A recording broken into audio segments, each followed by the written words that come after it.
तत्त्वतीर्थं माया उरीषु च तथा मित्रपदं नाम ततः केदारमुत्तमम्। आस्था, श्रद्धा एवं सबसे प्राचीन सभ्यता का साक्षी है यह वाराणसी शहर। यहाँ कल कल बहती पवित्र गंगा नदी की धारा, जिसके समक्ष विद्यमान है यह ललिता घाट। मत्स्य पुराण में तीर्थों की चर्चा के अवसर पर ललिता तीर्थ का वर्णन हमें प्राप्त होता है। साथ ही साथ स्कंद पुराण के काशी खंड में भी जहां नव दुर्गा घाटों का वर्णन होता है, वहां भी ललिता घाट का नाम अंकित है।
गंगा नदी के तट पर स्थित है ललिता तीर्थ,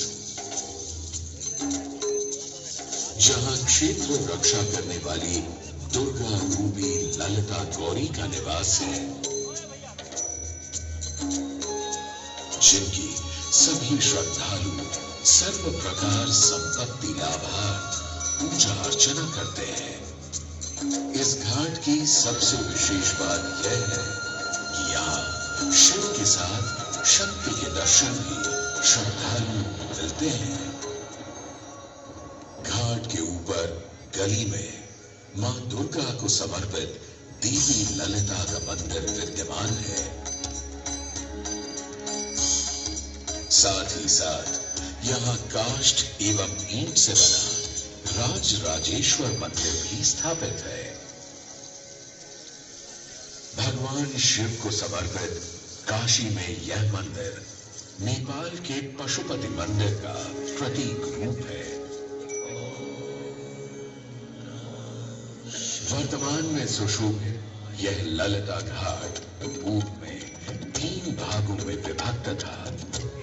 दक्षिण दिशा की ओर से चले तो नेपाली घाट, ललिता घाट एवं राज राजेश्वरी घाट। इनका उल्लेख सन 1921 में मोतीचंद्र जी ने किया था, जहां नेपाली घाट एवं ललिता घाट के पक्के निर्माण का श्रेय नेपाल के महाराजा बहादुर शाह को जाता है, तो वहीं राज राजेश्वरी घाट के निर्माण का श्रेय सिद्ध गिरि जी को जाता है। कालांतर में नेपाली एवं राज राजेश्वरी घाट ललिता घाट में ही समाहित हो गए। ऐसी मान्यता है कि अश्विन मास की कृष्णा तृतीया के दिन ललिता तीर्थ में स्नान कर देवी के दर्शन करने से श्रद्धालुओं की सभी मनोकामनाएं पूर्ण होती हैं।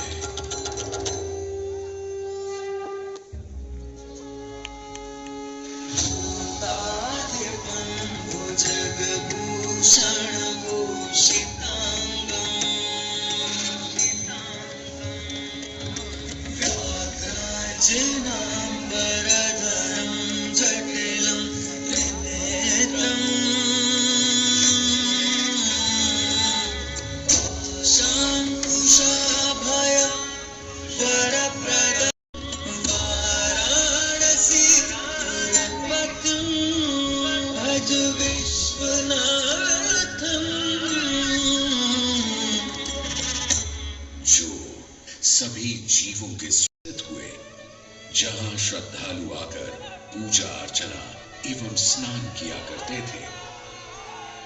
माना तो यह भी जाता, दंतियों की माने तो सृष्टि के आदि में जब भगवान शिव एवं मां पार्वती पृथ्वी का भ्रमण कर रहे थे, उन्हें यह स्थान बहुत प्रिय लगा।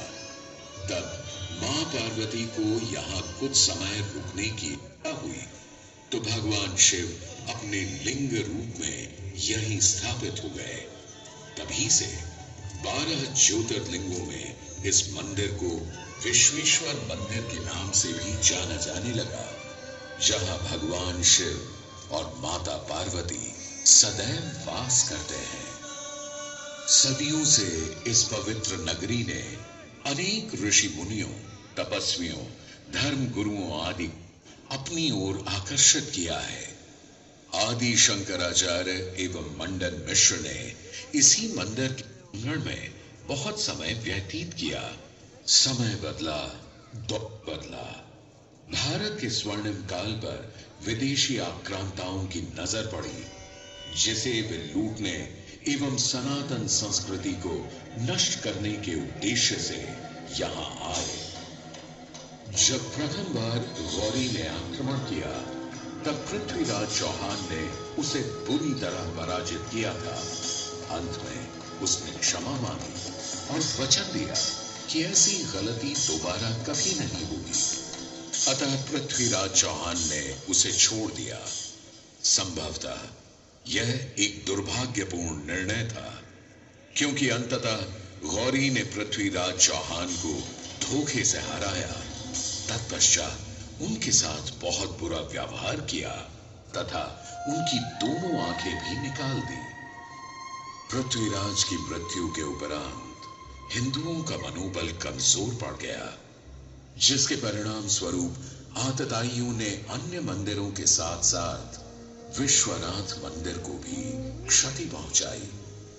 यह ऐसा काला दौर था जिसके स्मरण करने मात्र से आंखें नम पड़ जाती हैं।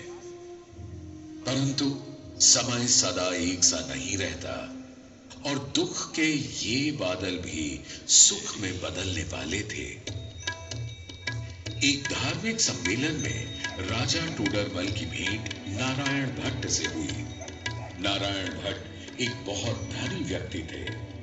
दोनों ही धार्मिक इंसान थे और नित्य प्रति भगवान की पूजा अर्चना करना अपना परम कर्तव्य समझते थे। दोनों ने काशी विश्वनाथ के इस पावन मंदिर का जीर्णोद्धार करवाया और वीरान पड़े खंडहरों में एक नई जान डाल दी। 16वीं सदी में संत तुलसीदास ने